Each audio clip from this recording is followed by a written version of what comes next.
Friends, আবার চলে এসেছে তোমাদের সামনে একটা ছোট্ট ব্লগ নিয়ে। কী দেবো করে উঠতে পারছি না, এত গরম। তো দেখছো আজকে একটা পুজোর জায়গায় এসছি, এখান থেকে আমার ব্লগটা আমি স্টার্ট করেছি। সকালবেলায় আমার মা ব্লাড টেস্ট করতে গেছিলো, তো আমি সকালে স্নান করে পুজো দিয়ে নিয়েছিলাম। আর আজকে একটা শিবচর্চার যাওয়ার কথা ছিল অনুষ্ঠানে, তো কাকিমাও এসেছিলো, যে আমার পাশে যে কাকিমা আছে ওই কাকিমা বলে দিয়েছিলো আগের দিন যে শিবচর্চা আছে, ওখানে সবাই যাবো, ওখানে ভান্ডারা দেবে খাওয়া দাওয়ার ব্যাপারে।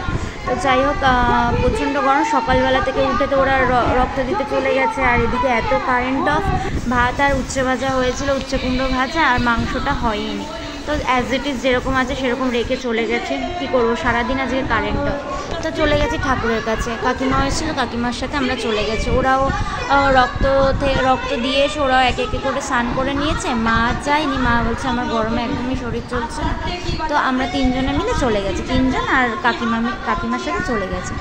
তো এখানে শিবচর্চার পুজো হচ্ছে, এখানে সমস্ত যারা শিবচর্চা বাড়িতে করায় বা শিব গুরু দীক্ষা নিয়েছে তারা, আর যাদের সবাই বলেছে, এখানে পুরো পাড়াই বলেছে। যেমন আমাদের ওখানে পুরো একটা পাড়ায় মহোৎসব হয় যেরকম, ওরকম। তো পুজো আচ্চা হয়ে যাওয়ার পরে যে ভান্ডারা শুরু হয়ে গেছে। ভান্ডারাতে পুরি ছিল, সবজি ছিল, আর পায়েস ছিল। তো এই হচ্ছে আজকের ভান্ডারা। তো আমরা ভান্ডারা খেয়ে নিয়েছি। মনা তো সেরকম কিছু খায়নি, তবুও 1-2 বাইট ওই পায়েস দিয়ে একটুখানি লুচি খেয়েছিল। তো যাই হোক, ও আর খায়নি। তো আমার বর পরিবেশন করছিল, তো আমি ওর জন্য রেখে দিয়েছিলাম, কিন্তু পরে ও আর খায়নি।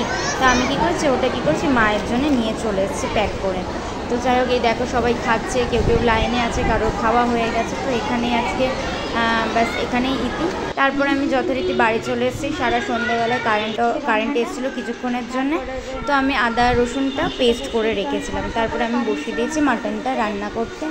তো এই রান্নাবান্না করেছি, ভেবেছিলাম আজকে বেরাবো না, প্রচণ্ড পরিমাণে কারেন্ট অফ। ইনফ্যাক্ট রাত্রেও পর্যন্ত কারেন্ট যাবে আসবে। আমি একটা জিনিস লক্ষ্য করেছি, যত বেশি গরম পড়বে তত বেশি এখানে কারেন্ট যাবে। আর তোমরা তো আমার ব্লগ দেখো বা রিলস দেখো, তোমরা জানো আমি এখানে কী হারে কারেন্টের জলের প্রবলেম ফেস করছি। সেই হচ্ছে অবস্থা। ভেবেছিলাম যে একদমই ইচ্ছা ছিল না বেরাবার, খুবই গরম, মায়েরও শরীরটা ভালো লাগছে না, মা শুয়ে আছে।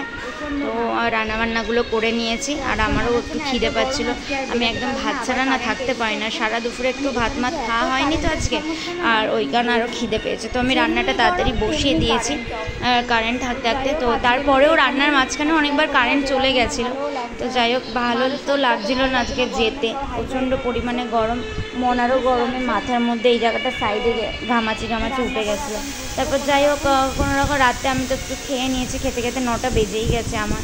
রান্নাবান্না করেছি, খেয়ে তারপরে একটু করে রেস্ট নিয়ে তারপরে ভাবলাম চলো একটু বেরিয়েই আসি। তো কী করেছে, ওর বাবা বললো চলো তাহলে বেরিয়ে আসি ছেলেটাকে নিয়ে।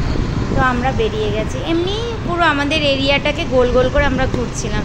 একটু বাইরে হাওয়াও ছিল, রাত্রি হয়ে গেছে, বেশ ভালোই লাগছিলো, একটা রিল্যাক্স লাগছিলো। গরমের মধ্যে না গুমোট গরম, যতই আমরা এসি আর পাখার তলায় থাকি না কেন, বাইরের একটা প্রকৃতির হাওয়াটা যেন, একটা নেচারের যে হাওয়াটা, ওটাতে যেন সত্যি মন প্রাণ জুড়িয়ে যায়।